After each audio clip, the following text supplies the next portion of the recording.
கர்த்தராகிய இயேசு கிறிஸ்து நாமத்திலே உங்கள் அனைவருக்கும் வாழ்த்துக்கள். இருந்தவரும் இருப்பவரும் வரப்போயிருமைய தகப்பன் இயேசு நம்மை ஆசீர்வதித்து பெருக பண்ணுவாராக. அன்பார்ந்த சகோதர சகோதரிகளே, இந்த நாளிலே இந்த வேளையிலே காலங்களையும் சமயங்களையும் மாற்றுகிற கர்த்தர் வருகிற 2024ஆம் ஆண்டு தேவ பிள்ளைகளுக்கு கர்த்தர் வைத்திருக்கிற சித்தம் என்ன, திட்டம் என்ன? அதாவது இந்த வாழ்க்கையில் தேவன் அவருடைய தீர்மானத்தபடி அழைக்கப்பட்ட யாவருக்கும் சகலமும் நன்மைக்கு எதுவாக தான் அவர் முடிப்பார். ஆனால் பிசாசானவன் நம்மளுக்கு தீங்கு விளைவிப்பதற்கு முயற்சி பண்ணி கொண்டிருக்கிறான். அவன் கொல்லவும், அவன் அழிக்கவும், அவன் திருடவும் அதுக்கு மட்டும்தான் வருவான். வேறு எதுக்கு என்ன செய்ய மாட்டான், வரமாட்டான். அப்போ தேவ பிள்ளைகள் நன்றாக வாழ்வது அவனுக்கு பிடிக்காது. தேவ பிள்ளைகள் உயர்ந்திருப்பது பிடிக்காது. தேவ பிள்ளைகள் செழித்திருப்பது அவனுக்கு பிடிக்காது. எப்படியாவது ரட்சிக்கப்பட்டவர் வாழ்க்கையிலே அவனை ரட்சிக்கப்பட்டுள்ள கீழே விளைவித்து நரகத்துக்கு இழுத்து செல்ல வேண்டும் என்கிற ஒரே நோக்கத்தில் தான் அவன் பிசாசு இருப்பான். பார்த்துக்கொள்ளுங்க.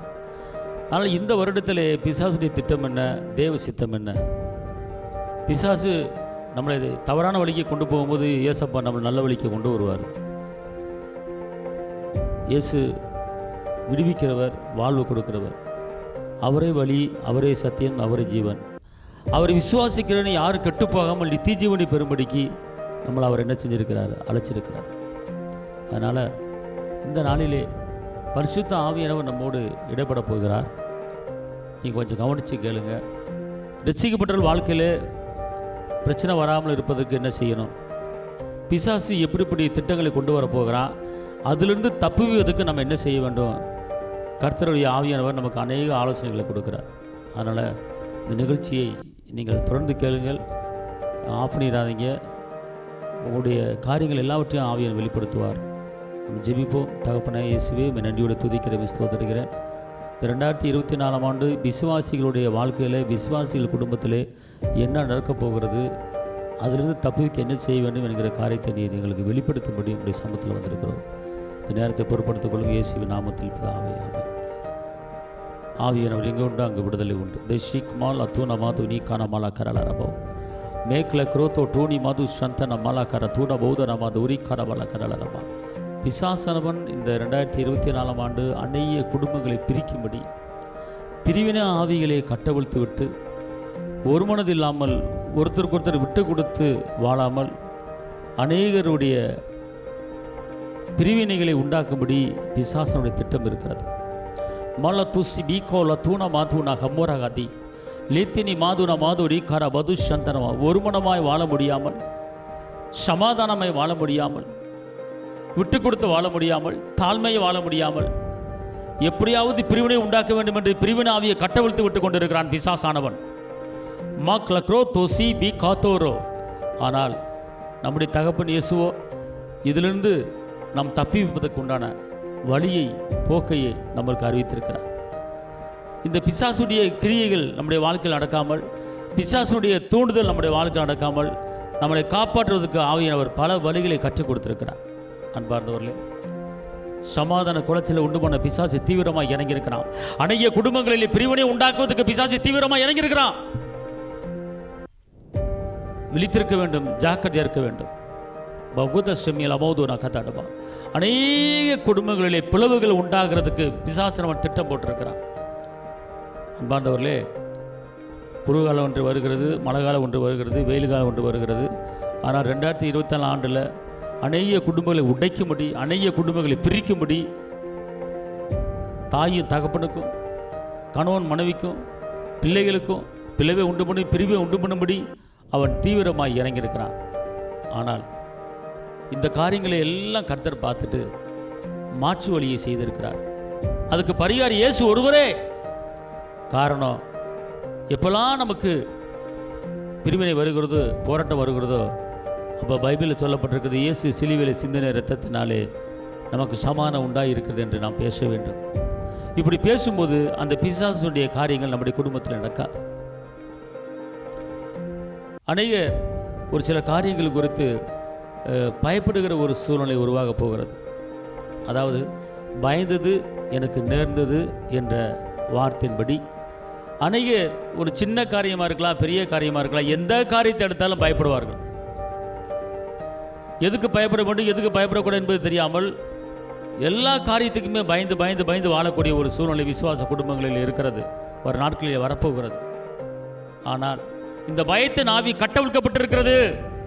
பிசாசுக்கு ஒரு பேர் பயத்தின் ஆவி, வஞ்சிக்கிற ஆவி, முரட்டாட்ட ஆவி, கனநித்திர ஆவி, வேசித்தன ஆவி, இப்படி பலதரப்பட்ட ஆவிகளில் பயத்தின் ஆவி என்று ஒன்று இருக்கிறது. அந்த பயத்தின் ஆவி நிறைய இடங்களுக்கு கடந்து போகிறான். பிள்ளைகள் உள்ளத்தில் கடந்து போகிறான், கணவன் உள்ளத்தில் கடந்து போகிறான், வேலை பார்க்குற ஸ்தலங்களை கடந்து போகிறான். எல்லாரிலும் பயந்து பயந்து பயந்து நடக்கும்படி பலவீனத்தை உண்டு பண்ணுகிறான். மன துக்கத்தினாலே ஆவி முறிந்து போகும். அநேக துக்கங்களை சுமக்கும்படி பிசாசனவன் திட்டம் தீட்டியிருக்கிறான். ஆனால் இந்த வார்த்தை கேட்குற தேவ பிள்ளைகளே, பிசாசுடைய திட்டம் என்ன, தேவ திட்டம் என்ன, பிசாசு சித்தம் என்ன, தேவ சித்தம் என்ன என்று பார்க்கும்போது பிசாசு மக்களை அலக்கழிக்க திட்டமிட்டிருக்கிறான். தேவனோ அதிலிருந்து விடுவிக்க திட்டம் போட்டிருக்கிறார். அன்பார்ந்தவர்களே, இந்த பயத்தின் ஆவியை விரட்டுவதற்கு, பயம் நம்மளை ஆளுகை செய்யாமல் இருப்பதற்கு நாம் சொல்ல வேண்டிய காரியம், நாம் பேச வேண்டிய காரியம், கர்த்தர் எனக்கு சகாயர், நான் பயப்படேன், எந்த மனுஷனும் எனக்கு ஒன்றும் செய்ய முடியாது. மீண்டும் பயப்படுவதற்கு நான் அடிமைத்தனத்தின் ஆவியை பெறவில்லை, அப்பா பிதாவை என்று கூப்பிடப்படுகிற புத்திர சிவகிரத்தின் ஆவியை எனக்கு கொடுத்திருக்கிறார். அன்பார்ந்தவளே, இதுதான் பிசாசை எதிர்க்கிற ஒரு காரியம். வருகிற புதிய ஆண்டிலே பிசாசன் அவன் பயத்தின் ஆவியை கட்டவிழ்க்க திட்டமிட்டிருக்கிறான். ஆனால் அதிலிருந்து தப்பி வைப்பதற்கு தேவனுடைய வார்த்தை நம் வாயில் இருக்கணும். தேவனுடைய வார்த்தையை நாம் பேசணும். தேவனுடைய வார்த்தையை பேசும்போது பிசாசு ஓடி போவான். காரணம் எப்படி என்று கேட்டால், மத்திய 4ஆம் அதிகாரத்தில் 40 நாள் உபவாசம் இருந்து வந்தோடனே இயேசுக்கிட்ட வந்து, நீ இந்த பசியாக இருக்கிற நேரத்தில் இந்த கல்லை அப்பமாக்கி சாப்பிடுன்னு சொல்லும் போது, இயேசு மனிதன் அப்பத்தினால மாத்திரமல்ல தேவனுடைய வாயிலிருந்து வருகிற வார்த்தையில் பிழைப்பான் என்று சொல்கிறார். இயேசுவை மேலே கொண்டு போய், இது கீழே குதியும், உன் பாதம் கல்லில் இராபடிக்கு தூதலுக்கு கட்டளிடுவார் என்று எழுதியிருக்கிறது அப்படின்னு பிசாசு சொல்கிறான். இயேசு சொல்கிறார், உன் தேவனை பரீட்சை பண்ணி பாராதிருப்பாய் என்று எழுதியிருக்கிறது அப்படிங்கிறார். அப்புறம், நீ என்னை வணங்கினால் இந்த உலகம் எனக்கு கொடுக்கப்பட்டிருக்கிறது, உனக்கு நான் தருவேன் அப்படின்னு சொல்லும்போது, உன் தேவன் ஒருவருக்கே ஆராதனை செய்வாய் என்று எழுதியிருக்கிறது அப்படின்னு சொன்ன உடனே அந்த பிசாசனவன் இயேசுவை விட்டுட்டு வெளியே போயிடுறான். இயேசு பக்கத்தில் இல்லை, ஓடிறான். தூதரை வந்து பணிவிடை செய்கிறார்கள். அன்பார்ந்தவர்களே, இந்த காரியம் எதை குறிக்கிறது என்று கேட்டால், நம்முடைய சூழ்நிலையை அறிந்து பிசாசு வருவான். ஏசப்பா பசியாக இருக்கிறத பார்த்து பிசாசு வந்தான். அப்போ இந்த நேரத்தில் தனக்கு கட்டுப்பட்டு தனக்கு கீழ்ப்படிந்து நடக்க வைக்கணும் அப்படிங்கிற திட்டத்தில் வர்றான் இயேசுக்கிட்ட. ஆனால் இயேசு என்ன சொல்கிறார், பசியை அறிந்து இந்த கல் அப்பமாக்கி சாப்பிடுன்னு சொல்லும்போது, மனிதன் அப்பத்தினால மாத்திரம் தேவனுடைய வார்த்தையில பிளப்பன்னு சொன்ன உடனே வார்த்தையில் அடிக்கிறார். பிசாசனவன் கடைசியில் நடந்த காரியம் என்ன, பிசாசு ஓடி போகிறான். இதே போலத்தான் அன்பார்ந்தவர்களே, வருகிற புதிய ஆண்டிலே அநேக தாறுமாறான ஆவிகளை கட்டவிழ்கிறான், பயத்தின் ஆவிகளை கட்டவிழ்கிறான், பிரிவின ஆவிகளை கட்டவிழ்கிறான், சண்டக்கர ஆவிகளை கட்டவிழ்கிறான். ஆனால் இதிலிருந்து நீங்கள் தப்புவதற்குண்டான வழியையும் அதுக்குண்டான போக்கையும் கர்த்தர் நமக்கு கற்றுக் கொடுத்துருக்கிறார். இதை நல்லா புரிஞ்சு கொள்ளுங்க. பிசாசானவன் வந்து ஒரு திட்டம் செய்கிறான்னா அது மாற்று வழி, அது பரிகாரம் இயேசு தான். நான் வந்து பிசாசு வந்து பயத்தை கொடுக்குறான், பிசாசு வந்து சோர்வை கொடுக்குறான், அசதியை கொடுக்குறான் அப்படின்னு நான் சொல்ல வரல. அவன் கொடுப்பான், ஆனால் அதை முறியடிக்கிறதுக்கு கர்த்தர் நம்மளுக்கு பலனை கொடுத்துருக்கிறார். எபேசியர் 6:13 சொல்லுகிறது, தீங்கு நாளில் அவைகள் எதிர்க்கும் தேவனுடைய சர்வதவர்களை எடுத்துக்கொள்ளுங்கள். தீங்கு நாள் வரும்போது எதிர்த்துருங்க, விளைவின நாள் வரும்போது எதிர்த்துருங்க, துக்க நாள் வரும்போது எதிர்த்துருங்க, பிரிவின நாள் வரும்போது எதிர்த்துருங்க, சண்டை வரும்போது எதிர்த்துருங்க. அதை எதிர்க்கும் போது அவன் உங்களை விட்டு ஓடி போவான். அன்பார்ந்த தேவ ஜனமே, வருகிற 2024ஆம் ஆண்டிலே நீங்கள் பிசாசை எதிர்த்து வாழ கற்றுக்கொள்ளுங்கள். பிசாசை வரவேற்க கற்றுக்கொள்ளாதீர்கள், பிசாசை எதிர்த்து வாழ கற்றுக்கொள்ளுங்கள். ஒரு குடும்பம் இருந்தால் பிள்ளை இருக்கும், கணவன் இருப்பார், மனைவி இருப்பாங்க. யாராவது உள்ளத்தில் வந்து அவன் கிரியை செய்வான். அப்போ நீங்கள் என்ன செய்யணும், எதிர்க்கணும். ஒரு குடும்பத்தில் ஓயாமல் சண்டை வந்துச்சுன்னா, சண்டைக்காராவே இயேசு நாமத்தில் வெளியே போ, அவர் சிலுவையில் சிந்தனை எடுத்ததுனாலே சமாதானத்தை உண்டாக்கி இருக்கிறார், எங்கள் குடும்பத்தில் சமாதானம் இருக்கிறது, உனக்கும் எனக்கும் சம்பந்தம் இல்லை, வெளியே போ அப்படின்னு சொல்கிறதுக்கு உண்டான அந்த தகுதியை கர்த்தர் உங்களுக்கு கொடுத்துருக்கிறார். அவர் ஏற்றுக்கொண்டவர்கள் எத்தனை பேர்களோ அத்தனை பேர்களும் தேவனுடைய பிள்ளைகளாகும்படி நமக்கு அவர் அதிகாரம் கொடுத்துருக்கிறார். அதனால் பயப்படாதீர்கள். அன்பார்ந்தவர்களே, நான் சொல்வது சத்தியம். தேவ சமூகத்தில் இருந்து தேவ ஆவியானவர் சொன்னதை உங்களுக்கு சொல்கிறேன். என் பிள்ளைக்கு எப்படிப்பட்ட கஷ்டத்தில் விழ போகிறாங்க, என் பிள்ளைக்கு எப்படிப்பட்ட நஷ்டத்தில் விழ போகிறாங்க, அவர்களுக்கு ஒரு பாதையை காமி, அதுக்கு ஒரு வழியை காமி, தப்பிக்கு வழியை சொல்லு அப்படின்னு சொன்னனால நான் இப்போது சொல்லி கொண்டு இருக்கிறேன். 2024ஆம் ஆண்டு பிரிவினை ஆவி, ஒரு மனித கெடுக்கிற ஆவி, இப்படிப்பட்ட காரியங்கள் நடக்க போகிறது. ஆனால் அதிலிருந்து நீங்கள் தப்பிச்சு வாழலாம், அதிலிருந்து விடுவித்து வாழலாம். இதை மேற்று வேறு ஒன்றுமே கிடையாது. இயேசு நன்மை செய்கிறவராய் சுற்றி திரிந்தார். எங்கெல்லாம் பிசாசு பிடிச்சிருந்தாங்க இயேசு விடுவித்தாரு, பலவீன உள்ளவர் விடுவித்தாரு, சாபத்தை உடைச்சாரு. இதான் இயேசுடைய வேலை. அதே போல அன்பார்ந்தவர்களே, விசுவாசிகள் தங்களுக்கு கொடுக்கப்பட்ட அதிகாரத்தை பயன்படுத்த வேண்டும். தங்களுக்கு கொடுக்கப்பட்ட அதிகாரத்தை என்ன செய்யணும்? பயன்படுத்த வேண்டும். பயன்படுத்தும் போது அவன் நம்மளை விட்டு என்ன செய்து விடுவான்? ஓடி விடுவான். அதிகமாக துதி ஸ்தோத்திரத்தை ஏறெடுக்க வேண்டும். அதிகமாக துதி ஸ்தோத்திரத்தை ஏறெடுக்கும் போது கர்த்தர் நேரத்தில் இறங்குவார். அதனால் அதிகமாக துதி ஸ்தோத்திரத்தை ஏறெடுங்கள். வருகிற 2024ஆம் ஆண்டு எதிர்க்க நீங்கள் கற்றுக்கொள்ளுங்கள். நீங்கள் சொல்கிறத கவனித்து கேளுங்க. பாக்கா துஷி கமாலா தூர போக்கா தனமா ஓ ரீபாலா தூணமா தூ ரக்கலா தூணாக தடிக நமாது ஷம்ம ரகதனி மாலா கரளரபா ஓ ரக்ல குரோத்தோ டோனி மாது நமாது ரிக்கார பல கரளரபா ஓ ரிபாலா தூணமாது ரிக்கரபது சந்தன ஹந்தன மல கரளரபா ஓ ரிபாலா தூரபது ரிக்கரபது சந்தன கதரிகர பல கரளரபா ஓ ரிபாலா தூணமாது ரிக்கரபது ரிக்கரபல கர தூர பல கரளரபா ஓ ரிபாலா தூணமாது ரபாலா தூர பல கர தூர பல கரளரபா. பரிசுத்த ஆவியானவரே, எங்களோடு இடைபடுங்க. அன்பார்ந்தவர்களே, சங்கீதம் 149 6ஆம் வசனத்திலிருந்து நான் வாசிக்கிறேன். ஜாதிகளிடத்தில் பழி வாங்கவும், ஜனங்களை தண்டிக்கவும், அவருடைய ராஜாக்களை சங்கிலிகளாலும், அவருடைய மேன்மைகளை இரும்பு விலங்குகளை கட்டவும், எழுதப்பட்ட நியாய தீர்ப்பை அவர்கள் செலுத்தவும், அவர் வாயில் கர்த்தரை வைத்த துதியும், அவர்கள் கையில் இருபுறமுள்ள கருக்குள்ள பட்டயம் இருக்கும். இந்த கணம் அவருடைய பரிசுத்தவான்கள் யாவருக்கும் உண்டாயிருக்கிறது. அன்பார்ந்தவர்களே, நல்லா புரிந்து கொள்ளுங்க. உங்கள் எதிராளியை முறியடிக்கக்கூடிய வல்லமையை கர்த்தர் உங்களுக்கு கொடுத்துருக்கிறார். யாருக்கு இந்த வல்லமை, யாருக்கு இந்த அற்புதம் கேட்டால், அதாவது அவர்கள் வாயில் கர்த்தரை வைத்த துதியும், அவர் கையில் இருபுற கருக்குள்ள பட்டயம் இருக்கணும் அப்படிங்கிறார். அதாவது எப்படின்னா, நம்ம எப்போ பார்த்தாலும் கர்த்தரை நாம் துதிக்கணும், ஸ்தோத்திரிக்கணும். எக்காலத்திலும் கர்த்தரை ஸ்தோத்திரிப்போன்ற வசனத்தின்படி எப்போதும் கர்த்தரை துதிக்கணும், ஸ்தோத்திரிக்கணும். எப்போதும் நம்முடைய கரத்தில் இருபுற கருக்குள்ள பட்டயம் தேவனுடைய வசனம் இருக்கணும். பார்த்துக்கொள்ளுங்க. இப்படி இருக்கும்போது எழுதப்பட்ட நியாய தீர்ப்பை அவர்கள் பேர் நீங்கள் செலுத்தலாம். 2024ஆம் ஆண்டு விசுவாசிகள் அதிகாரங்களை எடுக்கும்போது பிரச்சனைகளை முறியடிக்க முடியும். சில பேர் அதிகாரத்தை எடுக்காம, ரட்சிக்கப்பட்ட அனுபவத்தை எடுக்காம, எனக்கு நான் இருக்கும்போது பல பாடுகளை சந்திக்க வேண்டிய சூழ்நிலை வரும். ரட்சிக்கப்பட்டிருந்தோம், இயேசுவை சொந்த ரட்சகரை ஏற்றுக்கொண்டிருந்தோம், அபிஷேகம் பெற்றிருந்தோம். பிசாசு பலவிதமான போராட்டத்தை கொடுக்கும்போது நீங்கள் அவனை எதிர்க்காமல், சொல்ல வேண்டியதை சொல்லாமல் இருக்கும்போது அவன் உங்களை ஆளுகை செய்வான். அதுக்கு நீங்கள் விழித்திருந்து நீங்கள் ஜாக்கிரதையாக நடக்க முடியும். ஆவியானவர் விரும்புகிறார். அதுக்கு தான் சொல்லப்பட்டிருக்கிறது, எழுதப்பட்ட நியாய தீர்ப்பை அவன் பேரில் செலுத்தணும். உங்களுக்கு யார் எந்த வகையில் எந்த பிரச்சனை குடும்பத்துக்கு வருதோ அப்போ எழுதப்பட்ட நியாய தீர்ப்பை செலுத்தணும். அப்படி என்றால் என்ன அர்த்தம்னு கேட்டால், எனக்கு எதிராக, என் குடும்பத்துக்கு எதிராக ஒரு வழியாக வருகிற போராட்டங்கள் இயேசுவின் நாமத்திலே 7 வழியாக ஓடிப்போ, எழுதப்பட்ட நியாய தீர்ப்பை செலுத்தணும். என் பக்கத்தில் 1000 பேர் வந்தாலும், என் வலது பக்கத்தில் 16 பேர் வந்தாலும் என்னை தொட முடியாது, சேதப்படுத்த முடியாது. எழுதப்பட்ட நியாய தீர்ப்பை செலுத்தணும். இந்த கணம், இந்த மேன்மை யாருக்கு கொடுக்கப்பட்டிருக்கிறது என்று கேட்டால், யாருக்கெல்லாம் வாயில துதி இருக்கிறதோ, யாருக்கெல்லாம் இருபுறமுள்ள கருக்குள்ள பட்டயம் இருக்கிறதோ, தேவனுடைய வசனம் இருக்கிறதோ, அவர்கள் எதிர்த்து பேசலாம், எதிர்க்கலாம். இது ஒரு தேவ ரகசியம். அன்பார்ந்தவர்கள், இன்னைக்கு அநேக குடும்பங்களிலே சண்டைகள், சச்சரவு, பிரிவினைகள். கணவன் ஓடி போறான், மனைவி ஓடி போகுது. ஏன் கேட்டால் ரட்சிக்கப்பட்டிருக்கிறேன், அபிஷேகம் பண்ணப்பட்டிருக்கிறது. ஆனால் அந்த குடும்பத்தில் கிரிச்சைக்கிற பிரிவினை ஆவிகள், சண்டைக்கிற ஆவிகள் எதிர்த்து அதை முறியடித்து ஒற்றுமையாக, சந்தோஷமாக, சமாதானமாக வாழ தெரியாமல் இன்னைக்கு அநேக வாழ்ந்து கொண்டு இருக்கிறாங்க. மாகத ஷி கபாலா தூன மாலகர மாரகாலா தூன மாதுர கபாகத சத்தட போல மேகலா தூன மாதுர கலா தூன மாதுடி காரா பாலகரலரபா ஷபாலா தூர பாதுர கத டிகாரா பாதுர பாதுர பாலதர பாலகரலரபா. ஓ ஆவியானவரே, உம்முடைய மகிமை இறங்கட்டும். ஆவியானவர் உன் மகிமை இறங்கட்டும். இன்னொரு அற்புதமான ஒரு செய்தி. இந்த 2024ஆம் ஆண்டு தேவ பிள்ளைகள், அநேக தேவ பிள்ளைகள் கடனிலிருந்து விடுதலை ஆகிறார். கடன் பிரச்சனையிலிருந்து விடுதலை ஆகிறார். இன்றைக்கி கடன் இல்லாத ஒரு குடும்பம் கிடையாது. எல்லா குடும்பத்தில் கடன் இருக்கிறது. அதனால் கர்த்தர் கடனை அடைப்பதுக்குண்டான வழியை உருவாக்கி கொடுக்கிறார்.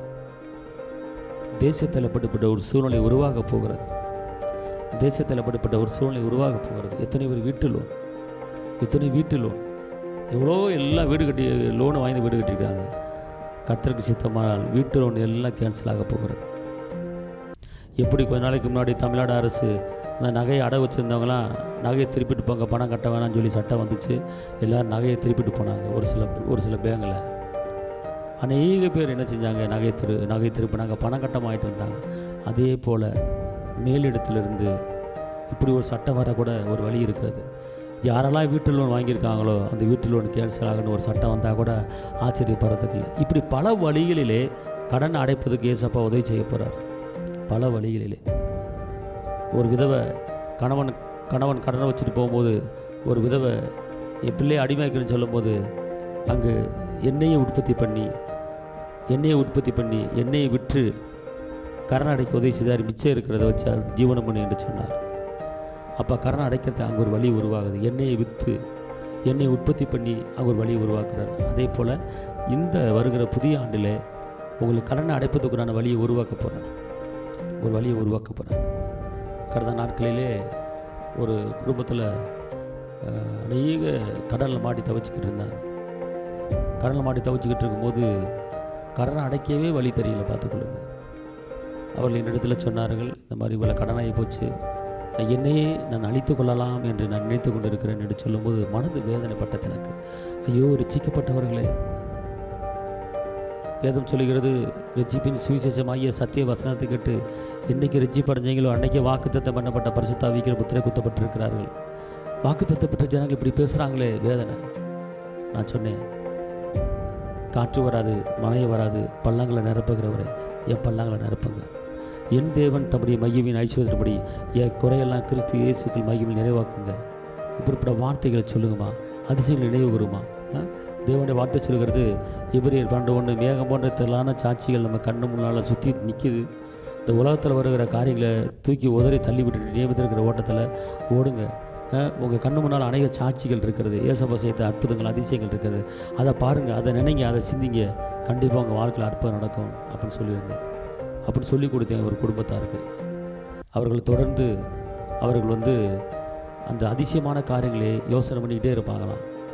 கடன் அடைக்க எண்ணெயை விற்று உதவி செஞ்சார், வரி கட்டுவதுக்கு மீன் வாயில் பணத்தை வர வச்சு உதவி செஞ்சார், அதே போல் எனக்கும் கடன் அடைப்பதுக்கு உதவி செய்ய போகிறாரு, இப்படி பேசுங்கம்மா சொல்லுங்கம்மா அப்படின்னு அப்படியே சொன்னார். அப்படியே சொல்லிகிட்டே இருந்தாங்க. பார்த்துக்கொள்ள ஒரு மாதம் கழித்து அவங்க வீட்டுக்கு யாரோ ஒரு கிராமத்துலேருந்து ஒருத்தர் வந்தார். ஆமாம் நீ தான் என்னாராம்மா? ஆமாம், நான் அந்த கிராமத்துலேருந்து வர்றேம்மா அப்படின்னு சொன்னார். ஆமாம், அந்த கிராமம் எங்கள் தாத்தா கிராமம் தான், எங்கள் தாத்தா அங்கே தான் இருந்தார் அப்படின்னு சொல்லி அந்த அம்மா சொல்ல. ஆமாம்மா, உங்கள் தாத்தாவும் நானும் ரொம்ப ஃப்ரெண்டு. நீங்கள் அப்புறம் கல்யாணம் முடிச்சு அம்மாங்கெல்லாம் கல்யாணம் முடிச்சு இங்கிட்டு வந்துட்டாங்க. ரொம்ப நாள் ஆச்சு. நானும் வெளிநாட்டில் இருந்தேன். இப்போ தான் அந்த கிராமத்துக்கு வந்தப்போ உங்களுடைய தாத்தா கடைசி காலத்தில் என்னுடைய பிள்ளைகளுக்கு இந்த அமௌண்ட்டை நீ கொடுக்கணும் அப்படின்னு சொல்லி ஒரு அமௌண்ட் எனக்கு கொடுத்துருந்தாருமா. அதை நான் பேங்கில் போட்டு வச்சுருந்தேன். நான் வெளிநாட்டில் இருந்து இப்போ தான் நான் வந்திருக்கிறேன். அதனால் கிட்டத்தட்ட 25 லட்சத்துக்கு மேலே அந்த பணம் இப்போ இருக்குமா. அந்த பணத்தை நான் கொடுக்க தான் வந்திருக்கிறேன் அப்படின்னு சொல்லி அந்த பணத்தை கொடுத்துட்டு போனாராம். கடை 15 லட்சம், ஆனால் கையில் மிச்சம் 10 லட்சம் எடுக்க முடியும். கர்த்தர் செஞ்சுருக்கிறார்.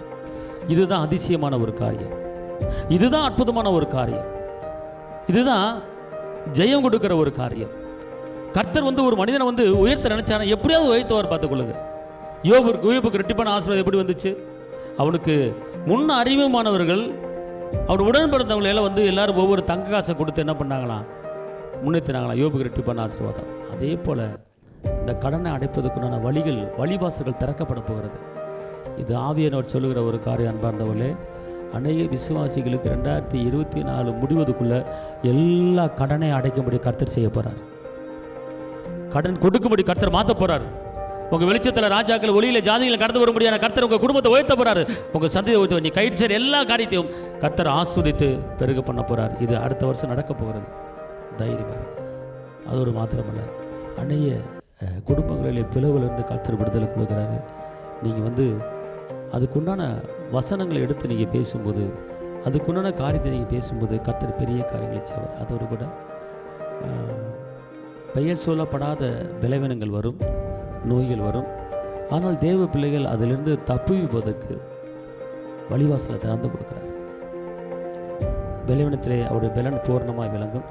உன்னதமானவரின் மறைவில் இருக்கிறவன் சர்வ வல்லவரின் நிலையிலே தங்குவான் வசனத்தின்படி. வாதையின் கூடாரத்தானுக்காத பொல்லாப்பெனுக்கு நேரிடாத வசனத்தின்படி. பகலில் வெயிலாயில் இரவிலே நிலவையில் என்ற சேதப்படுத்தின வசனத்தின்படி கர்த்தர் சுகமொழிக்கு வல்லமையை கொடுத்து விடுதலை கொடுக்க போகிறார். அநேகர்களுக்கு பலவீனம் வரும், ஆனால் இந்த வசனங்களை நீங்கள் சொல்லும்போது பலவீனங்கள் மாறும் என்று ஆவியானவர் சொல்கிறார். அதோடு கூட இன்னொரு காரியத்தை நீங்கள் தெரிந்து கொள்ள, நான் தேவ ஆவியானவரிடத்தில் நான் கேட்டேன், ஆண்டவரே ரட்சிக்கப்பட்டவர்கள் வாழ்க்கையில் ஏன் இவ்வளவு பெரிய போராட்டங்கள், ஏன் இவ்வளவு கஷ்டங்கள் வருகிறது என்று கேட்கும்போது ஆவியானவர் எனக்கு ஒரு காரியத்தை வெளிப்படுத்தினார். என்ன காரியம் என்று நீங்கள் கேட்டீங்கன்னா எனக்கு ஒரே ஒரு ஆச்சரியம் இருந்தது. பார்த்துக்கொள்ளுங்க, இதுக்கு மூல காரணமே தேவனுடைய பிள்ளைய வாழ்க்கையில் அவர்கள் பேசுகிற காரியம்தான் என்று எனக்கு ஆவியானவர் வெளிப்படுத்துகிறார். நீங்கள் தேவ பிள்ளைகள் சுகமாக சந்தோஷமாக நோய் இல்லாமல் போராட்டம் இல்லாமல் என்ன செய்ய முடியும்? வாழ முடியும். ஆனால் ஏன் இப்படிப்பட்ட போராட்டம் வருகிறது என்று கேட்கும்போது 2024ஆம் ஆண்டு எல்லாரும் சுகத்தோடு சந்தோஷமாக வாழ வேண்டும், ஆனால் அவர்கள் காக்க வேண்டிய காரியத்தை காக்காதனால தான் பிரச்சனை அப்படிங்கிறார். என்ன என்று கேட்கும்போது யோபு 23:12 அவர் சொல்கிறாரு, அவர் உதடுகளின் கற்பனைகளை விட்டு நான் பின் வாங்குவதில்லை, அவருடைய வாயின் வார்த்தைகளை எனக்கு வேண்டிய ஆகாரத்தை பார்க்கலாம் அதிகமாக காத்துக்கொண்டேன். இப்போ இந்த காரியத்தை யோபு சொல்கிறார், யோபு பேசுகிறார். யோபுக்கு எப்படி இரட்டிப்பான ஆசீர்வாதம் வந்துச்சுன்னு கேட்டிங்கன்னா, யோபு தான் வாயினால் பாவம் செய்யலை, வாயினால் பாவம் செய்யலை. நீங்கள் 2 பேர் சேர்ந்தா 3 பேர் சேர்ந்தா ஊரில் இருக்கிற உலக கதை, வந்த கதை, போன கதை எல்லாம் பேசுகிறாங்க, கர்த்தருடைய வசனத்தை பேச மாட்டாங்க. ஒரு ஊற்றுக்கண்ணில் நல்ல தண்ணி மாத்திரம் தான் வரும், உப்பு தண்ணி வராது. அப்போ ஒரு வாயிலிருந்து நல்ல வார்த்தைகள் மட்டும்தான் வரணும். அநேகர் தேவையில்லாத காரியத்தை பேசி பிரச்சனை இழுத்துக்கிறாங்க. இப்போ ஒரு காரியத்தை எனக்கு பிடிக்கலன்னா அது ஒரு விலையும் பார்த்துக்கொள்ளுங்க. தேவனுடைய வார்த்தை விலையும் பார்த்துக்கொள்ளுங்க. அது ஜீவன் உள்ளது, உயிர் உள்ளது. லூக்கா 8:11 தேவனுடைய வசனம் விதைன்னு சொல்லப்பட்டிருக்கிறது. அப்போ இந்த விதையை வார்த்தையை நீங்கள் எப்பெல்லாம் பேசுகிறீங்களோ அது விளைச்சலை உண்டு பண்ண விளையும். நான் வாழ்ந்திருப்பேன், உயர்ந்திருப்பேன், செழித்திருப்பேன், பெருகுவேன், செய்வதெல்லாம் வாய்க்குவேன், அநேக ஜாதிகள் ஆளுவேன், அநேக ஜாதியில் கடன் கொடுப்பேன் என்று நீங்கள் வாயை திறந்து பேசினா அந்த விதையை விதைச்சா அந்த விதை உங்களுக்கு வளரும். ஆனால் எனக்கு வாழ பிடிக்கலன்னு எப்படி வாழ்வேன், எப்படி சமாளிப்பேன், இருக்கிறதோடு செத்துறலாம் போல இருக்க, இப்படிப்பட்ட வார்த்தைகளை நீ விதைச்சிங்கன்னா இந்த வார்த்தை உங்கள் வாழ்க்கையில் விளையும். கடைசியில் பிரச்சனைகள் மரணம். அன்பார்ந்தவர்களே, அதனால தான் யோபு சொல்கிறாரு, என்ன சொல்கிறாருன்னு கேட்டிங்கன்னா, அவர் உதடுகளின் கற்பனை விட்டு நான் பின் வாங்குவதே கிடையாது. அழகான வசனங்க. யோபு 23:12 யோபு 23:12 அவர் உதடுகளின் கற்பனையில் விட்டு நான் பின்வாங்க. அப்புறம் என் உதட்டிலிருந்து என் வாயிலிருந்து அவர் கற்பனையை, அவர் வார்த்தையை, அவருடைய கட்டளையை நான் விட்டு விலக மாட்டேன், பின் வாங்க மாட்டேன். என்ன நெருக்கம் வந்தாலும், என்ன பாடு வந்தாலும், என்ன கஷ்டம் வந்தாலும், எந்த பலவீனம் வந்தாலும் அவர் சொன்னதை சொன்னபடி செய்வேன். அதில் நான் பேக் அடிக்க மாட்டேன், பின்னாடி திரும்பி பார்க்க மாட்டேன். என் உதடில் தேவனுடைய வார்த்தை மாத்திரம் தான் இருக்கும், அவர் சொன்னதான் இருக்கும். வேற உலகப்புறமான அவிசுவாசமான எண்ணங்கள், துர்க்குணமான எண்ணங்கள், அவச்சொல் எதுவுமே வாயில வராது அப்படின்னு சொல்றாரு அந்த யோபு. இன்னைக்கு நீங்கள் நான் அப்படி இருக்கணும். அவர் என்ன சொல்றாரு பாருங்க, அவர் உதடுகளின் கற்பனைகளை விட்டு நான் பின்வாங்குவதில்லை, அவருடைய வாயின் வார்த்தைகளை எனக்கு வேண்டிய ஆகாரத்தை பார்க்கலும் அதிகமாக காத்துக்கொண்டேன். தாப்ப சொல்றாருங்க, யோபு சொல்றாருங்க, என் வாயின் வார்த்தைகளை எனக்கு வேண்டிய ஆகாரத்தை பார்க்கலாம் காத்துக்கொண்டேன். அப்போ என்ன சொல்கிறாருன்னா, நான் சாப்பிட்ற சாப்பாட்டை காட்டிலும், நான் உண்கிற உணவை காட்டிலும் அவருடைய வார்த்தையை என்ன செய்வேன், காத்துக்கொள்வேன். அன்பார்ந்தவர்களே, உலகத்தை தேவன் வார்த்தையில் உண்டாக்கினார். இன்றைக்கி நீங்கள் உங்கள் ஆவியில், உங்கள் ஆத்துமாவில், உங்கள் சரீரத்தில், உங்கள் வாயில் நீங்கள் வார்த்தையில் காத்து கொண்டாலே போதும். உங்கள் வாழ்க்கையில் பிரச்சனை வராது, உங்கள் வாழ்க்கையில் பலவீனம் வராது, போராட்டம் வராது, துக்கம் வராது, நெருக்க வராது. வார்த்தை உங்கள் வாயில் இருக்கும்போது நீங்கள் எழும்புவீங்க, வார்த்தை உங்கள் வாயில் இருக்கும்போது பிரகாசிப்பீங்க, வார்த்தை வாயில் இருக்கும்போது வெளிச்சம் கொடுப்பீங்க, வார்த்தை வாயில் இருக்கும்போது ஜாதிகளை சொந்தமாக்குவீங்க. அதுதான் மரியாள் சொன்னாங்க, கபரியலை பார்த்து சொன்னாங்க, நான் ஆண்டவருடைய அடிமை, உங்களுடைய வார்த்தையின்படி எனக்காக கடவுது, வார்த்தையின்படி ஆக கடவுது. அது அப்படியே நடந்துச்சு. இன்னைக்கு நீங்கள் நான் கர்த்தருடைய வார்த்தையின்படி எனக்கு ஆக கடவுது என்று சொல்லணும், பேசணும். அப்படி பேசும்போது அப்படி நடக்கும். அன்பார்ந்தவர்களே, இந்த 2024ஆம் ஆண்டு பிரிவின் ஆவி, முரட்டாட்ட ஆவி, பயத்தின் ஆவி, சண்டைக்கார ஆவி அப்படி கொத்து கொத்தா எழும்ப போகிறாங்க. கொத்து கொத்தா எழும்பி அநேக தேசங்களிலே, குடும்பங்களிலே வரப்போகிறாங்க. ஆனால் அதுக்கு பாதுகாப்பு கர்த்தர் கொடுத்துருக்கிறார். நீ தான் எதிர்க்கணுங்கிறார். நல்லா தெரிஞ்சுக்கொடுங்க, நல்லா தெரிஞ்சுக்கொடுங்க. இப்போ ஒரு குடும்பத்தில் ஒரு ஆளுக்கு பயம் இருந்துச்சுன்னா, பயத்தின் ஆவி குடும்பத்துக்குள்ளே இருக்கான்னு அர்த்தம். அப்போ நீங்கள் என்ன பண்ணுவீங்க, ஆண்டவரே என் குடும்பத்தில் கிரியை செய்கிற பயம் வெளியே போகணும், பயமாக இருக்குது பயம் வெளியே போகணும், பயமாக இருக்குது பயம் வெளியே போகணும் அப்படின்னு சொல்லக்கூடாது. மாறாக நான் இயேசுவின் பிள்ளை, நான் ரட்சிக்கப்பட்டிருக்கிறேன், நான் ஜலத்தில் பிறந்திருக்கிறேன், நான் ஆவியில் பிறந்திருக்கிறேன், நான் அழிஞ்சு போய் வித்தில் பிறக்கலை, அழியாதி வித்தாகிய ஜீவ வசத்தில் மறுபடியும் ஜெனிப்பிக்கப்பட்டிருக்கிறேன், எனக்கு அப்பா பிதாவை என்று கூப்பிடப்படுகிற புத்திர சுவீரத்தின் ஆவியை கொடுத்துருக்கிறாரு, மீண்டும் பயப்படுறதுக்கு அடிமைத்தனத்தின் ஆவியை பெறல. கர்த்தர் சகாய, நான் பயப்படுற மனுஷனுக்கு ஒன்றும் செய்ய முடியாது, பயத்தின் ஆவியை என் குடும்பத்தை விட்டு என் ஆத்மா விட்டு வெளியே போ இயேசுவின் நாமத்தில். அப்போ நீங்கள் போல்ட்டாக பேசினீங்கன்னா அந்த பயத்தின் ஆவி போயிடும். இப்படித்தான் ஒவ்வொரு ஆவிகளையும் நீங்கள் விரட்ட அன்பார்ந்தவர். அன்பார்ந்தவர்களே, கடந்த நாட்களிலே ஆவியானவர் எனக்கு சொன்னார், அநேக பிளவுகள் குடும்பங்களில் பிரிவினைகள் வரப்போகுது, ஆனால் என் பிள்ளைகளை வாழ வைக்க போகிறேன், சமாதானம் இருக்க வைக்க போகிறேன்னு சொன்னார். இப்படி சொல்லிக்கிட்டே இருக்கும்போது கிட்டத்தட்ட ஒரு 8-9 ஃபோனு எனக்கு வந்துச்சு. என்னென்னு கேட்டால், என் கணவர் அடிக்கிறாரு, என் கணவரை நான் பிரிஞ்சு போக போகிறேன். கிட்டத்தட்ட 8 பேருங்க, நான் டைவர்ஸ் பண்ண போகிறேன், இந்த ஆள் எனக்கு பிடிக்கல, வேணாம். இப்படி 8 பேர் கர்த்தர் பேசி அடுத்து ஒரு 1/4 மணி நேரத்துக்குள்ள இப்படி 8 பேர் ஃபோன் போடுறாங்க. அப்போ நான் ஆவியில் உணர்ந்துக்கிட்டேன், அப்படின்னா வர்ற ஆண்டில் இப்படிப்பட்ட காரியம் நடக்க போகுது. நேற்று நடந்த காரியம் வர்ற நாட்களில் இப்படிப்பட்ட காரியம் நடக்க போகுது, கர்த்தர் ஆயத்தமாக அப்படிங்கிறார். அந்த ஆயத்தம் தான் உங்களுக்கு நான் சொல்லி கொடுத்துக்கிட்டு இருக்கிறேன். பலவானை முந்தி கட்டிய நல்ல ஒருவன் வீட்டுக்குள் பிரவேசிக்க மாட்டான். முந்தி கட்டிடுங்க. நீங்கள் உங்கள் குடும்பத்தை இரத்த கோட்டைகளை மறைத்துக் கொள்ளுங்கள். தாழ்பாளைகளை பலப்படுத்தி என் பிள்ளைகளை ஆஸ்வதிப்பார் அப்படின்னு வசனம் இருக்கு இல்லையா? அப்படிப்பட்ட வர்த்தனை சார் சொல்லுங்கள். நீங்கள் பிள்ளைகளை பாதுகாப்பு கொடுங்க. ஜெபம் என்பது வேறு, கட்டளை என்பது வேறு. கட்டளை கொடுத்து நீங்கள் ஜெபிக்கும் போது கர்த்தர் அந்த காரியத்தை உங்களுக்கு செய்வார். அன்பார்ந்தவர்களே, ஏசாயா 45 சொல்லப்பட்டிருக்கிறது, என் கையின் கிரிகளை கொடுத்து எனக்கு கட்டளை கொடுங்கள் என்று சொல்லப்பட்டிருக்கிறது. வரும் காரியங்களை என்கிட்ட கேளுங்க. ஏசாயா 45 சொல்லப்பட்டிருக்கிறது, வரும் காரியங்களை என்னிடத்தில் கேளுங்கள், என் கையின் கிரிகளை கொடுத்து எனக்கு கட்டளை கொடு அப்படிங்கிறார். இது தேவ வார்த்தை, இது இயேசுவின் வார்த்தை. அப்போ அந்த வார்த்தையை நம்ம பயன்படுத்தணுமா வேணாமா? நீங்கள் அநேக தேவ பிள்ளைகள் பயன்படுத்துவது கிடையாது. அதனால தான் பிரச்சனைகளும் வேதனைகளும் கஷ்டங்களும் நஷ்டங்களும் பிரிவினைகளும் நீங்கள் சந்தித்து வேதனை வாழ்ந்து கொண்டு இருக்கிறாங்க. இது வரப்போற 2024 ஆண்டு நடக்க போகுது. அதிலிருந்து தப்பி விடுறது என் பிள்ளைகளுக்கு சொல்லிக் கொடு, என் பிள்ளைகளுக்கு சொல்லிக் கொடு என்று கர்த்தருடைய ஆவியானவர் சொல்லிக் கொடுத்து கொண்டு இருக்கிறார். ரப்பலா கத்த சப்பரா ரீமாலா தூண மாதா ரெக்காலா தூரமா கத்தரபா ரீமா மமக்கத்து ரபக்க தரபா ஓ ரபாலா தூரபால கரபா. பிரிவின் ஆவியே இயேசுவின் நாமத்திலே தேவ பிள்ளைகளை விட்டு வெளியே போ. சண்டைக்கார ஆவியே இயேசுவின் நாமத்திலே தேவ பிள்ளைகளை விட்டு வெளியே போ. தஸ்ஸ கப்பக்க தட்டகுலா மக்கத ரக்கல தூன மாத ரபால கரபா ஓ தனி மாலா தூன மாதுடி கரபால கரா ஓ ரிபா பபா பபா கதரபா. தேவ கிருபை ஒவ்வொரு குடும்பத்தில் இறங்குவதாக, தேவ வல்லமை ஒவ்வொரு குடும்பத்தில் இறங்குவதாக, பரிசுத்த ஆவியானவர் ஆளுகை ஒவ்வொரு குடும்பத்தையும் ஆளுகை செய்வதாக. ஓ அக்கினிமயமான நாவுகள் இப்போது இறங்கட்டும் ஐயா. ரிப்பிலே கத்துன மாத ரக்கல துரபா கதரா ஓ ரிபா பபா பகத்து ரபால கரல ரபா. இதை விடுவிக்கிற வல்லமை இறங்குவதாக, விடுதலை கொடுக்கிற வல்லமை இறங்குவதாக. தப்பனை வரப்போற ஏசப்பா வரப்போற புதிய ஆண்டிலே ஒவ்வொரு தேவ பிள்ளைக்கு குடும்பத்திலும் பரிசுத்த ஆவியானவர் ஆளுகை செய்வதாக தகப்பனே. ஆண்டவரே, பிசாசின் கிரிகள் அழிக்கப்படுவதாக தகப்பனே.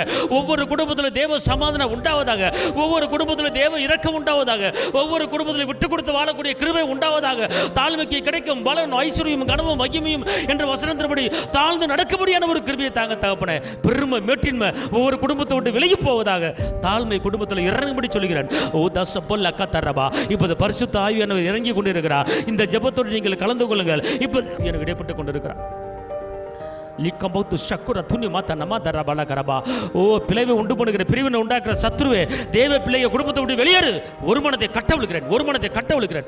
பாக்கா தசி பீக்கா தௌனோ மாதுரா அவளி தீனி மாத்தரபா. இந்த ஜெபத்தோடு இணைந்து கொள்ளுங்க. இப்போது உங்க குடும்பத்தில் ஒருவேளை பிரிவினை இருக்குமானா, இப்போது உங்க குடும்பத்தில் ஒரு பிளவு இருக்குமானா, எல்லா தடைகளை உடைக்கிறார் கர்த்தர். பாக்கத்த சீக்கிர குரத்த டோனோ மாதரபால கரபா. ஆவியானவரே, உம்முடைய மகிமை இறங்கட்டும். வஞ்சிக்கிற ஆவி எழும்பிக் கொண்டிருக்கிறான். வருகிற புதிய ஆண்டிலே வஞ்சிக்கிற ஆவி எழும்பிக் கொண்டிருக்கிறான். அந்த வஞ்சிக்கிற இடம் கொடுக்காதே. ரபுலா ஹபுரா ரிபாலா தூரபா தூரகத டிகானமாலா கரலரபா. அப்பா உம்முடைய கிருபை இறங்கட்டும். வஞ்சிக்கிராவி குடும்பங்களை விட்டு அகன்று போவதாக இயேசுவின் நாமத்தில் நான் சொல்லுகிறபடி நடப்பதாக அப்பா உங்க நாமத்தில் கேட்கிறேன். அடுத்தபடியாக வஞ்சிக்கிராவி 2024 ஆண்டிலே எழும்புறான். நான் எந்த ஒரு காரியத்தையுமே அந்த ஆவி எழும்புறான் என்று வெளிப்படுத்தினா அதுக்குண்டான ஒரு ஆதாரத்தை நான் கேட்பேன். அதுக்குண்டான ஆதாரத்தை கேட்பேன். பாருங்க, ஒரு காரியத்தை குறித்து 3 பேர் வெளிப்படுத்தினால் உறுதிப்படுத்திக் கொள்ளுங்கள் என்று தேவனுடைய வார்த்தை இருக்கிறது. ஒரு காரியத்தை குறித்து 3 பேர் வெளிப்படுத்தினால் அதை உறுதிப்படுத்திக் கொள்ளுங்கள் என்று தேவ வார்த்தை இருக்கிறது. பாருங்கள், வஞ்சிக்கிறாவி 2024 எழும்ப போகிறான் அப்படின்னு சொன்ன உடனே அடுத்து எனக்கு வருகிற காலம் என்ன தெரியுமா? நான் ஒருத்தனை லவ் பண்ணேன், 8 வருஷமாக லவ் பண்ணேன், கல்யாணம் முடிக்கிறேன்னு சொன்னான், ஆனால் இப்போ மாட்டேங்கிறான் அப்படின்னு ஒரு பொண்ணு சொல்லுது. இன்னொரு இடத்துல ஒரு பொண்ணு சொல்லுது, நான் கடைசி வரைக்கும் நீ தான் சொல்லி நீ தான் எனக்கு மனைவி, உன்னை விட்டு நான் பிரிய மாட்டேன், நீ என் உயிர் அப்படி இப்படின்னு சொன்னான். அவன் சொன்னதை நம்பி அவன் இஷ்டத்துக்கு நான் கண்ட இடத்துக்கு போனேன். நான் என்னை முழுவதுமாக அவன்கிட்ட ஒப்பு கொடுத்துட்டேன், அர்ப்பணிச்சிட்டேன். ஆனால் இப்போது அவன் எங்கள் வீட்டில் சண்டை போடுறாங்க. உன் கோத்திரம் வேறு, என் கோத்திரம் வேறு, இந்த கோத்திரத்தில் முடிக்கக்கூடாது எங்கள் வீட்டில் சொல்கிறாங்க. அதனால் நான் என்ன செய்யட்டும், எங்கள் வீட்டில் எப்படி சொல்கிறாங்களே அப்படின்னு சொல்லி தட்டி விட்டான். அந்த பொண்ணு என்ன செஞ்சிச்சு, என் கல்யாணம் முடிப்பான்னு நினச்சிட்டு அவன் கூட வாழ்ந்துருச்சு. இது பெற்றோர்களுக்கு தெரியாமல் வாழ்ந்துருச்சு. அந்த பொண்ணு இப்படி சொல்லுது என்கிட்ட போனை போட்டு, ஒரு வாலிப பெண், ஒரு 26 வயசு இருக்கும், சொல்லுது இப்படி ஏமாற்றிட்டான் என்னைய அப்படின்னு சொல்லுது. அடுத்து இதே மாதிரி இன்னொரு பொண்ணு. அப்போ இதிலிருந்து என்ன தெரியுதுன்னு கேட்டால், வருகிற புதிய ஆண்டிலே இப்படிப்பட்ட ஏமாற்றப்படுகிற பெண்கள் நிறைய ஏமாற்றப்பட போகிறாங்க. பெண்கள். இப்போது லவ் பண்ணி கொண்டு இருக்கிற சகோதரிமார்களே கவனம். நீங்கள் லவ் பண்ணுறேன்னு சொல்லி கல்யாணம் முடிப்பான்னு சொல்லிட்டு நீங்கள் ஃபுல்லாக அவட சரணாகதி ஆகிடாதீங்க. அவங்க கூட கண்ட இடத்துக்கு சுற்றாதீங்க. வாலிப பெண்களே ஜாக்கிரதை. பெற்றோர்களே உங்கள் பிள்ளைகளை கவனமாக வளங்க. குறிப்பாக வாலிப பெண்கள் அப்போ எப்படி சரணாகதி ஆகிறாங்க, எப்படி அவன்கிட்ட சரண் ஆகிறான்னு கேட்டால், ஒரு வஞ்சிக்கிற ஆவி. அந்த வஞ்சிக்கிற ஆவியுடைய செயல்பாடுகள் என்ன அப்படின்னு கேட்டால், 1 தீமோத்தேயுல வஞ்சிக்கிற ஆவி இருக்குது. 1 தீமோத்தேயு படித்து பார்த்தீங்கன்னா வஞ்சிக்கிற ஆவி இருக்குது. அப்போ அந்த வஞ்சிக்கிற ஆவியுடைய வேலை என்னன்னு கேட்டிங்கன்னா, நீ இல்லாமல் நான் இல்லை, நான் இல்லாமல் நீ இல்லை, உன்னை தினமும் பார்க்கவில்லை என்றால் எனக்கு தூக்கமே வராது அப்படின்னுவான். இரவு படுத்தால் நீ கண்ணு முன்னால் நிற்கிறாய், காலை எந்திரிச்சு அந்த கண்ணு முன்னால் நிற்கிறாய், என் உயிர் நீ இன்னைக்கு செத்தா நாளைக்கு நான் செத்துருவேன், உன்னை விட்டு என்னால் பிரிஞ்சு வாழ முடியாது, நீ மட்டும் கல்யாணம் முடிக்க மாட்டேன்னு சொல்லு, அடுத்த நிமிஷம் நான் உயிரோடு இருக்க மாட்டேன் சொல்லுவான். அந்த பொண்ணு பாவம், அப்பாவி, நம்பிருங்க. நம்பிட்டு அவன் சொல்கிறதுக்கெல்லாம் ஆடிட்டு, அவன் போகிற இடத்துக்கெல்லாம் போயிட்டு கடைசியில் கெட்டு குட்டிச்சவர் ஆகிட்டு, கடைசியில் ஒரு குறிப்பிட்ட நாட்களில் கடைசியில் பார்த்தா எங்கள் அப்பா வேணான்றாரு, எங்கள் அம்மா வேணான்றாங்க, தயவுசெய்து மன்னிச்சிரு, நீ முடிஞ்சால் வேற ஆள் முடிச்சுக்க அப்படின்னு சொல்லிடுறாங்க. இதெல்லாம் உலகத்தில் நடந்துக்கிட்டு இருக்குமா? நடக்குது. அதனால் வாலிப பெண்களே, இந்த வருகிற 2024ஆம் ஆண்டு அநேகர் லவ் பண்ண பெண்கள் கைவிடப்படுவார்கள். நீ விழித்திருந்து வாழ்ந்துகொள், ஜாக்கிரதை. பவுலடிகள் சொல்கிறாரு, விழித்திரு, ஜாக்கிரதையாக இருக்கிறார். பேச்சில் ஜாக்கிரதை, நடக்கையில் ஜாக்கிரதை, எல்லா காரியத்திலையும் ஜாக்கிரதையாக நடக்கும்படி ஆவியானவர் சொல்கிறார். எங்க இந்த உலகத்தில் அன்பு இருக்கிறது, தீமையும் இருக்கிறது, நஷ்டமும் இருக்கிறது, சாபமும் இருக்கிறது, ஆசீர்வாதம் இருக்கிறது. எதை நீ எடுத்துக்கொள்கிறே அது உனக்கு அப்படிங்கிறார். பரிகாரம் இயேசு ஒருத்தர் தான், வார்த்தை தாங்க, வேற ஒன்றுமே கிடையாது. அதுக்கு தான் வார்த்தைகளை பைபிளை அதிகமாக படிக்கணும். சங்கீதம் 119 டெய்லி படித்தாலே போதும், உங்களுக்குள்ள தேவனுடைய வார்த்தை கால்களுக்கு தீபமும் பாதைக்கு வெளிச்சமாக இருக்கிறது சொல்லப்பட்டிருக்கிறது. அதனால் அன்பார்ந்தவர்களே, பெற்றோர்களே, தயவுசெய்து உங்கள் பிள்ளைகளை கண்காணிங்க. வாலிப பிள்ளைகளை கண்காணிங்க. உங்கள் பிள்ளைகள் எப்படி போகிறாங்க, எப்படி வர்றாங்க. காலைல சிரிச்சிட்டு போச்சுன்னா சாயங்காலம் வரும்போது மூஞ்சி துவண்டு போய் வரும். அப்போ நீ கண்டுபிடிக்கணும், என்ன பிரச்சனை கண்டுபிடிக்கணும், கேட்கணும், விசாரிக்கணும். வாலிப பிள்ளைகளை விசாரிக்கணும், பார்த்துக்கணும். கடைசியில் திருமணம் முடியாமல் போய்விடும். அதனால் வஞ்சிக்கிராவி செயல்பாடுகள் அதிகமாக இருக்கிறது. அது பெண்கள் மத்தியில் ஏமாற்றப்படுவார்கள். ஏமாந்து விடாதீர்கள். வஞ்சிக்கிறாவி இந்த வேலையை பண்ணுவான். அடுத்து ஒரு லோனு போடுறதுக்கு நீங்கள் ஜாமீன் கழுத்து போடுங்க, நான் உங்களை மறக்க மாட்டேன் கொள்ள மாட்டேன். கடைசியில் பார்த்தா ஜாமீன் கழுத்து போட்டுருவாங்க, அவன் ஊரை விட்டு ஓடிடுவான். இதுக்கு பேர் வஞ்சிக்கிறாவி. அதனால் அன்பார்ந்தவர்களே, நீங்கள் யாருக்குமே துணை நீதிமொழியில் போட்டிருக்கு, யார் கையடிக்காதன்னு போட்டிருக்கு. அதாவது கடனுக்குன்னு உடனே ஆகாது அப்படின்னு போட்டிருக்கு. ஜாமீன் கழுத்து யாருக்கும் போடக்கூடாது. திருமணம் முடிப்பதுக்கு ஜாமீன் கழுத்து போடுங்க, டைவர்ஸ் பண்ணுவதுக்கு ஜாமீன் கழுத்து போடாது. பிரிவினைக்கு நம்ம துணையே போகக்கூடாது. அன்பார்ந்தவர்களே, அதனால் வரப்போகிற 2024ஆம் ஆண்டு விழித்திருந்து வாழக்கூடிய ஆண்டு, ஜாக்கிரதையாக வாழக்கூடிய ஆண்டு. எதை பேசணும் எதை பேசக்கூடாது கவனமாக இருக்கணும். யோபு தன் வாயினால் பாவம் செய்யலை. அவர் உதடுகளின் கனியாகிய வார்த்தையை நான் காத்துக்கொண்டேன், என்னுடைய ஆகாரத்தை பார்க்கிலும் அவர் வார்த்தையை காத்துக்கொண்டேன். பார்த்தீங்களா? அதனால தான் யோபுடைய பிள்ளைய சௌந்தரியமான பிள்ளைகளாக இருந்துச்சு. ரெட்டிப்பான ஆசீர்வாதத்தை பெற்றுக்கொண்டார். அதே போல் நீங்களும் வாழணும். பிரச்சனை கிடையாது. பிரச்சனை இருந்தால் அதை முறியடிக்கக்கூடிய வழியை கற்றுக் கொடுத்துருக்கிறார். வேறு ஒன்றுமே கிடையாது. அவர் சொந்த செய்ய போகிறாங்க. யோசுவை பார்த்து கத்த சொன்னார், நீ எரிய கொட்டையை 6 நாள் சுற்றி 7ஆம் நாள் 6 பெரிய தரமாட்டமான்னு சொன்னார். அவர் செஞ்சார்ல, அவர் தரமாட்டம் ஆக்க முடியும், நீ இதை செய் அப்படின்னாரு, செஞ்சார். அதே போல் அவர் செய்ய சொல்கிறது நம்ம செய்யணும், அவ்வளோதாங்க. சொல்லுங்கள் பாப்பா. உழுதுமணி எலும்பை பார்த்து இது உயிரடைமான்னு கேட்குறாரு, உங்களுக்கு தெரியுமே அப்படிங்கிறாரு ஏசையா. அப்போ அந்த எலும்பு நீ சுற்றி வாங்குறாரு, அந்த மலை போல் குமிஞ்சு கிடக்கு எலும்பை சுற்றி வாங்குறாரு. சுற்றி வந்து அந்த எலும்பை பார்த்து பேசு அப்படிங்கிறாரு. நீ உயிர் அடைவதாகங்கிறாரு. நரம்பு உண்டாவதா, சதை உண்டாகுங்கிறாரு. ஒரு சியானையாக எலும்புது செய்கிறாரு. அதே போல் தான் இன்றைக்கி நம்ம வாழ்க்கையில் செய்ய வேண்டிய காரியத்தை செய்யணும். சரிங்களா? எதிர்க்க வேண்டிய காரியத்தை எதிர்க்கணும். எபேசியர் 6:13 படி தீங்கு நாளில் எதிர்க்கணும். நீங்கள் எதிர்த்து நடக்கும்போது கர்த்தர் பெரிய காரியத்தை செய்வார். அன்பானவர்களே, இது நான் ஷார்ட்டாக மேலோட்டமாக சொல்லியிருக்கிறேன். ஜாக்கிரதையாக வாழ்ந்து கொள்ளுங்க. பயத்தனாவி, பிரிவினாவி, வஞ்சிகராவி எழும்பாத அளவுக்கு பார்த்துக்கொள்ளுங்க. வசனத்தை அறிக்கையிடுங்க, வசனத்தை பேசுங்க. கர்த்தர் பெரிய காரியங்களை செய்வார். உங்களுக்கு நான் ஜெபிக்கிறேன். தகப்பன இயேசு மகாராஜா, உம்மை நன்றி உள்ளத்தோடு துதிக்கிறேன், ஸ்தோத்திரிக்கிறேன்.